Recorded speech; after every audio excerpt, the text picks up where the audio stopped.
Bom, pessoal, boa noite.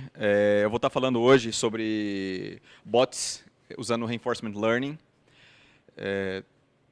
Só um breve histórico sobre como surgiu a última boa ideia, assim, que talvez tenha feito mais sucesso. Essa empresa britânica chamada DeepMind, ela criou um botzinho que jogava diversos jogos de Atari. Eu não consigo lembrar dos nomes agora, mas River Raid, Pitfall e alguns outros jogos. E, e assim, normalmente, como que a gente hoje tradicionalmente como a gente faz? A gente pega um jogo e cria um bot para esse jogo. Pega outro jogo e cria um outro bot. Esse caso foi uma maneira que o DeepMind arranjou para treinar esse bot e fazer uma coisa mais genérica, assim, só com um bot. E, de repente, o Google entra com uma oferta de 500 milhões de dólares para comprar essa empresa. E foi uma coisa meio... Assim, na época foi um pouco espantoso, porque qual que era o interesse do Google em comprar uma empresa que criou um botzinho que jogava jogos de Atari? Assim, era uma coisa meio... que não tinha muito sentido. Mas depois foi explicado, porque aquilo fazia muito sentido, porque era um dos primeiros passos para a criação de uma inteligência artificial geral, que é bem próxima da inteligência humana, né? Que é como a gente aprende. Então, por exemplo, a gente é capaz de escrever, dirigir carro, e as pessoas têm diversos trabalhos, como medicina, computação, e é uma coisa que, a partir desse tipo de treinamento, era possível criar outras inteligências que fizessem diversos trabalhos. Esse trabalho da DeepMind, depois em conjunto com o Google, foi capa da Nature, acho que em fevereiro de 2014, fevereiro de 2015, eu não me lembro agora, de tão importante que foi esse trabalho. Apesar de ser só jogos de Atari, era o único bot jogando muito melhor que as pessoas. Então, assim, em alguns jogos, era 22, 23 vezes melhor o desempenho do que o das pessoas. Só para a gente ter uma noção do que foi, qual é a diferença desse método que eles criaram para os métodos tradicionais, eu vou estar falando um pouquinho antes dos métodos supervisionados e não supervisionados. Para quem é da área deve conhecer também métodos semi-supervisionados. Mas só falando um pouco mais do que se trata isso, a gente fala, por exemplo, de datasets estáticos. O que isso quer dizer? A gente tem um conjunto de dados, mesmo que dinamicamente entrando no treinamento online, ele é estático. Esse dado não muda com o tempo, não muda de acordo com as características. Então, se, por exemplo, você entra com uma imagem de um cachorro, aquela imagem no banco de treinamento é estático, aquilo não muda nunca. Esse tipo de treinamento ele é muito bom para criar classificadores, sistemas de clusterização, detectores de anomalias e entre algumas outras tarefas. Esse método, que hoje é conhecido como Reinforcement Learning, ele trabalha com datasets estocásticos, dinâmicos, depende como você gosta de falar. Mas o que seria esse dataset dinâmico? Então, por exemplo, num jogo, talvez se você considerar um jogo de Atari, um jogo mais no estilo 16 bits, Mega Drive, essas coisas, você conseguiria predizer até quando os inimigos viriam no cenário e tudo mais. Mas pegando jogos mais novos, a gente não consegue predizer quando o inimigo vai entrar em cena, quantos inimigos vão entrar em cena, quais armas você vai ter disponível num certo momento.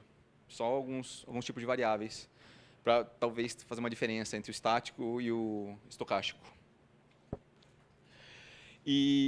Então, assim, por que usar esse modelo ao invés de usar um modelo supervisionado? Sendo que no modelo supervisionado, o que a gente poderia fazer? A gente poderia gravar as pessoas jogando esses diversos jogos, a gente teria os rótulos, né, as labels, os botões do controle, e executaríamos o treinamento, que parece ser ok também, né? Porque gravação de jogos é uma coisa talvez não tão difícil, os rótulos ok também, a gente tem uma quantidade limitada de botões num controle. E treinamento, apesar de tudo, hoje o custo de treinamento é muito mais baixo, né? Então, assim, com R$4.000, por exemplo, você já compra uma máquina 5, 16 GB de RAM, uma placa de vídeo boa, então parece ok essa maneira de modelar esse problema. Porém, essa solução não parece ser muito elegante, por quê? A gente precisaria de muitas horas de gravação de jogos, várias horas de gravação de diversos jogos. Não é uma coisa que a gente gravaria uma hora só de um jogo, uma hora de outro jogo. Então, precisaria de centenas de horas de cada jogo para fazer esse treinamento. Baseado na maneira que nós aprendemos a jogar, como que é? A gente até pode ver um pouco as pessoas jogando para ter uma noção, mas o legal é pegar o controle e você fazer alguns movimentos, jogar algumas fases, lutar, se for um jogo de luta, lutar. E mesmo assim a gente teria problema de variação de dado, que mesmo numa gravação a gente não pegaria toda a dinâmica do jogo. Então, assim, o modelo de supervisionado não parece ser ideal.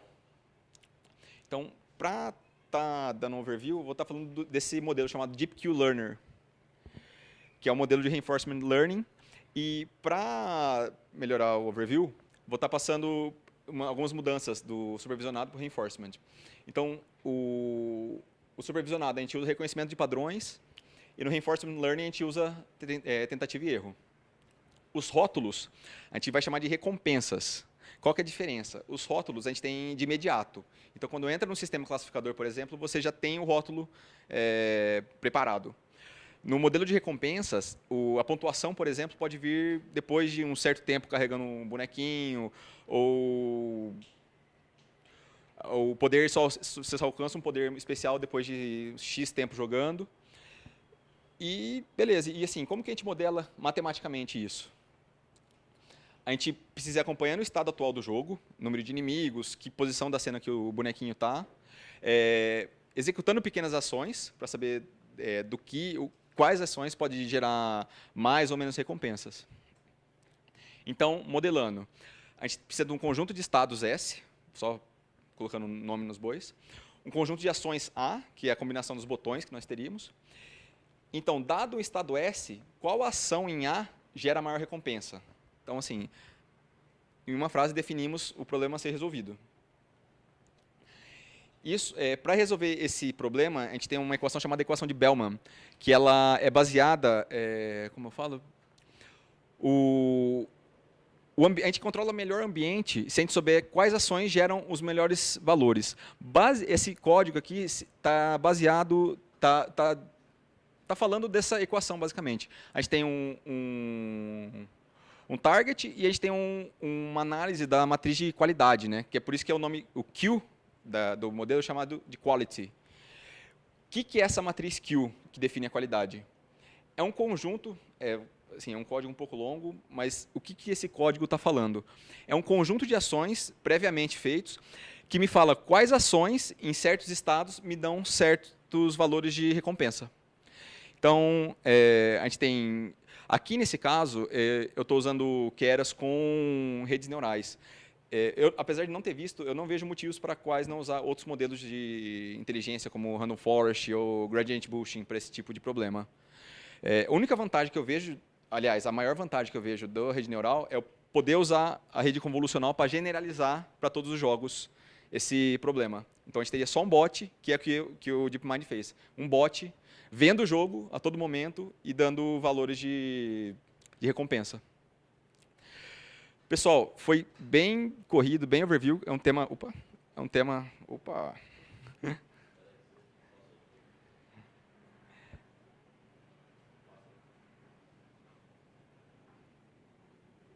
Desculpa.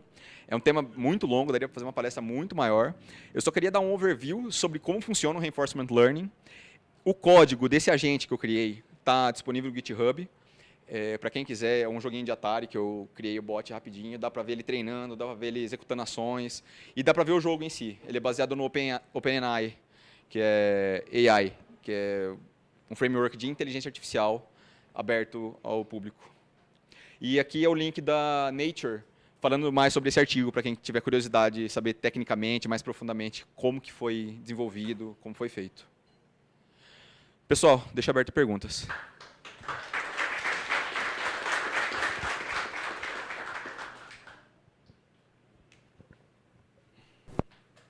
O meu é uma dúvida mais rápida. A DeepMind é que trabalhou junto com o Google no AlphaGo, né? Depois que ele foi comprado, é a mesma empresa? É a mesma empresa. Eu não posso te garantir isso, mas eu tenho quase certeza que foi esse mesmo tipo de modelo usado no treinamento do AlphaGo. Opa, tenho duas dúvidas rápidas. Uma sobre a DeepMind. Essa compra foi em que ano, mais ou menos? 2015, 2014? 2014, acho, algum lugar em 2013, 2015, eu não vou lembrar agora, mas foi algo entre 3 e 5 anos atrás. Só não ficou muito claro para mim, essa matriz de qualidade, você vai calcular diversas ações, acho que um conjunto, toda uma sequência de ações para ver os melhores locais, e você faz um esquema depois para ver o melhor global para toda uma série de predições, ou ele é meio que guloso e ele escolhe os melhores ali que parece na hora para tentar chegar no máximo global? Tá, eu vou tentar dividir melhor essa parte da matriz de qualidade. Imagine que você pegou um jogo novo, você nunca jogou ele. Então o que você vai fazer? Você vai ver quais botões faz o que no jogo. Se faz o bonequinho pular, se faz o bonequinho morrer, se acerta um outro inimigo.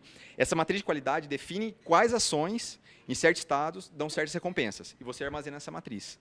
A partir dessa matriz de qualidade, você vai tentar... Aí, a partir disso, você faz um outro treinamento em cima do jogo para saber quando vai ser... Qual é a ação em determinado estado do jogo vai gerar maior recompensa. Então, são 2 momentos diferentes de treinamento. São 2 momentos, e aí quando você usa isso na ação mesmo que você aplica, ele vai tentar isso várias vezes e ver o resultado total do jogo, qual é a melhor maneira, ou ele simplesmente vai jogar e tentar fazer o melhor dele?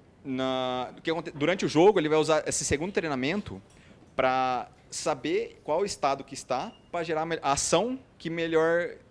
Para gerar a ação que gerou o melhor valor de... Para aquele estado. Isso. Às vezes, o que pode acontecer? Chegar num estado que ele não encontrou ainda. Que é a mesma coisa quando a gente vai passando de fase. Ou chegar numa fase nova. E agora? Uhum.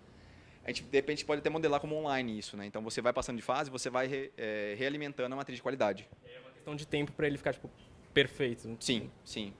No paper, eu não lembro o tempo de treinamento, mas ele chega, assim, são 50 jogos, em todos eles superaram humanos. E pelo menos igualou. Eu não sei te falar tempo de treinamento em cada jogo e tudo mais, mas sei que foi isso. Oi, tudo bom? Boa tarde. Boa noite. Boa noite. Quando você fala de jogo, faz mais sentido na minha cabeça eu pensar numa rede neural recorrente para modelar, porque eu tenho a sequência de ações do meu personagem. Certo. Por que uma convolucional generaliza bem nesse tipo de situação? Como que a modelagem é feita nesse tipo de coisa? Tudo bem. O paper original do DeepMind, bom, para quem não está familiarizado, o modelo convolucional é tido como um dos melhores modelos para visão, para ver o que está acontecendo em uma imagem, um vídeo. Mesmo redes recorrentes, tem uma parte convolucional para testar às vezes, muitas vezes.